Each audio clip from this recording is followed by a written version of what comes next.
જય દ્વારિકાધીશ. આજની આ નાનકડી વાર્તા પતિ પત્નીની અંત સુધી નિહાળજો. પત્નીનું મૌન અને પત્નીનો અહંકાર હૃદયને હચમચાવી દે એવી વાર્તા. ક્યારેય સ્ત્રી બોલતી નથી, પણ તેનું મૌન જ આખું ઘર હચમચાવી દે છે. નાનું ઘર, મોટા સપના. ગામનું નામ હતું આનંદપુરા. ત્યાં રાજેશ અને તેની પત્ની નિધિ રહેતા હતા. રાજેશ મહેનતુ હતો. સવારથી સાંજ સુધી કામ કરતો, પણ તેની એક મોટી ખામી હતી, અહંકાર. નિધિ ખૂબ શાંત અને સમજદાર. એ ઘર સંભાળતી, સાસુ સસરાની સેવા કરતી. નિધિ હંમેશા કહેતી, ઘર પ્રેમથી ચાલે છે, પૈસાથી નહીં. પણ રાજેશ માનતો નહોતો. એક દિવસ મુશ્કેલીનો સમય આવ્યો. એક વર્ષ વરસાદ ન આવ્યો, ધંધામાં નુકસાન થયું, કરજ વધ્યું. રાજેશ તણાવમાં રહેવા લાગ્યો. નાની વાતમાં ગુસ્સે થતો. તું કંઈ કમાતી નથી, મારે જ બધું સહન કરવું પડે છે. તેની પત્ની નિધિ મૌન રહી. રાત્રે તે ખૂબ રડી, પણ સવારે ફરી સ્મિત સાથે ઊભી રહી. એક દિવસ રાજેશે જોયું કે નિધિ બહાર જઈ રહી છે. એ ગુસ્સે ભરાયો. ક્યાં જાય છે રોજ? નિધિ ધીમેથી બોલી. થોડું કામ છે.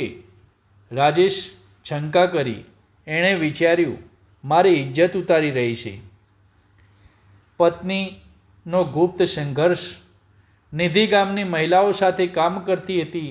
એ ઘરેથી પાપડ, અથાણાં, હેન્ડમેડ વસ્તુઓ બનાવતી. એ પૈસા બચાવતી. એનો એક જ વિચાર, મારા પતિનું ભાર ઓછું કરવું. એક દિવસ રાજેશ ખૂબ ગુસ્સે થયો. એને પૂછ્યા વગર કામ શા માટે કર્યું? નિધિએ જવાબ આપ્યો, નહીં. એ ફક્ત એટલું બોલી, હું ખોટી નથી. તે રાતે ઘરમાં શાંતિ નહોતી, ફક્ત મૌન હતું. થોડા દિવસ પછી રાજેશને હાર્ટની સમસ્યા થઈ. એ હોસ્પિટલમાં દાખલ થયો. ડૉક્ટરે કહ્યું, તણાવ ઓછો કરો. બિલ બહુ મોટું હતું. રાજેશ ચિંતામાં પડી ગયો. ત્યારે નિધિએ બેગમાંથી પૈસા કાઢ્યા. આ બધું મેં બચાવ્યું છે. રાજેશની આંખોમાં આંસુ આવી ગયા. સત્યનો અરીસો. રાજેશને સમજાયું, જેને એ નકામી સમજતો હતો એ જ ઘર બચાવી રહી હતી. એણે નિધિનો હાથ પકડીને કહ્યું, મને માફ કર, હું તને સમજ્યો નહીં. નિધિએ ધીમેથી કહ્યું, પતિ પત્ની વચ્ચે અહંકાર નહીં, ફક્ત વિશ્વાસ હોવો જોઈએ. બદલાયેલું જીવન. રાજેશ સંપૂર્ણ બદલાઈ ગયો. હવે એ નિધિની સલાહ લેતો. ઘરમાં હાસ્ય પાછું આવ્યું. ગામમાં લોકો કહેવા લાગ્યા, આ ઘર હવે ખરેખર સુખી છે. રાજેશ ગર્વથી કહેતો, મારી સફળતાની પાછળ મારી પત્ની છે. ઘરમાં ક્યારેક શબ્દો દુઃખ આપે છે, પણ મૌન વધારે શીખવે છે. સ્ત્રીની સહનશક્તિ નબળાઈ નથી, એ ઘર બચાવવાની શક્તિ છે. જે સ્ત્રી મૌનમાં તૂટે નહીં, એ આખું ઘર જોડી રાખે છે. સંદેશ. ઘરમાં ઝઘડા થાય છે, અહંકાર આવે છે, પણ જો સમજ, સહનશક્તિ અને પ્રેમ હોય તો કોઈ પણ ઘર સ્વર્ગ બની શકે છે.